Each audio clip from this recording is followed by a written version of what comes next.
Patung macan di Kediri yang viral di media sosial karena bentuknya tidak proporsional. Namun patung ini kini justru menjadi berkah tersendiri bagi pedagang di kawasan tersebut yang omsetnya meningkat hingga 5 kali lipat.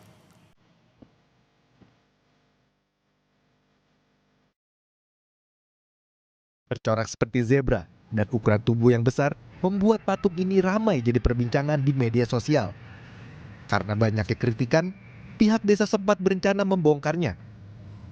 Namun siapa sangka, bentuk yang tidak mirip dengan macan justru menjadikan patung yang berada di kawasan Balong Jeruk, Kabupaten Kediri, Jawa Timur itu mengundang keingintahuan warga. Maka patung macan putih ini jadi tujuan wisata dadakan. Ramainya pengunjung jadi berkah bagi pedagang sekitar. Salah satu pedagang mengaku omsetnya meningkat hingga 5 kali lipat jika dibandingkan sebelumnya.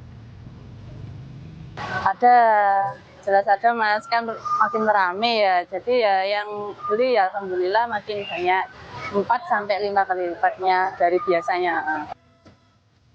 Pengunjung yang datang setiap harinya terus bertambah. Mereka datang ingin berfoto dengan patung macan putih dan membuat konten media sosial.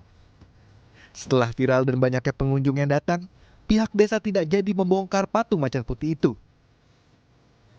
Ismail Hasan, Kompas TV, Kediri, Jawa Timur.